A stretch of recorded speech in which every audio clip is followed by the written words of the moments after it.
So welcome to today's session with Donna Fields. I'm very excited to listen to her webinar.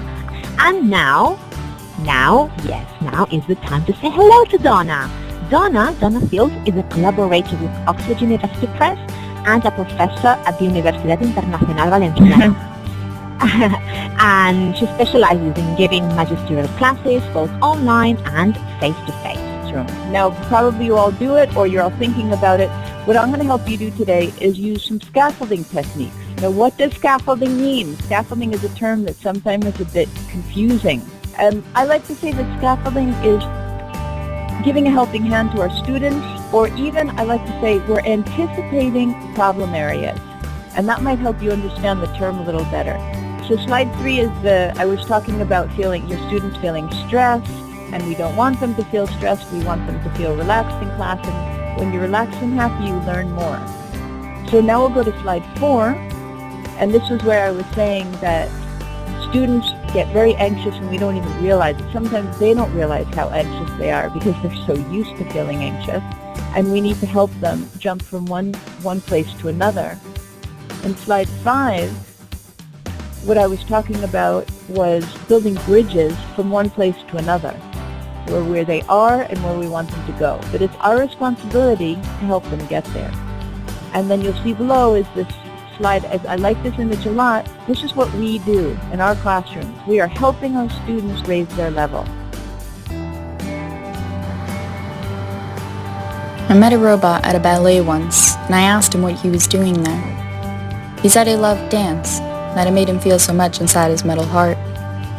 And I said I love dance too. It also made me feel so much in my heart. Then he asked me if I was a dancer. I said, no, I'm not a dancer. I'm an artist, but I wish to be a dancer. And he replied, I wish most to be human.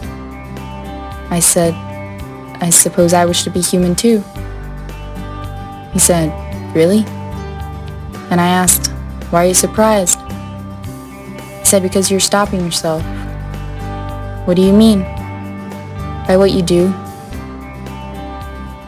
But I'm an artist. Yes, he replied. You are an artist. Just as he is a banker, and she is a surgeon, and he is a store manager, and she is a wife, and he is a dancer, and she is a musician, and he is a professor, and I am a robot. What I want is to be a human. An artist, and that's who she is. And the robot is saying, you're human, which means that you could be anything you want. I'm a robot, and that's all I can be ever. Now, how can we present this idea? Maybe they won't come up with that idea, but you get them thinking about something. On slide 29,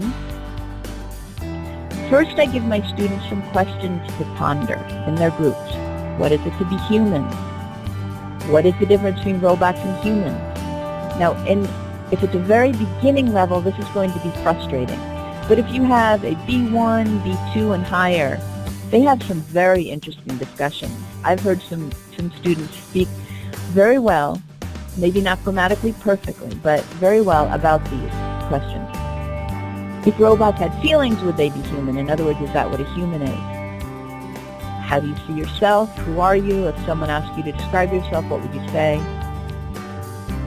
Do you think that labeling ourselves helps us see ourselves for what we are, or limits us to only be the description? It's kind of interesting.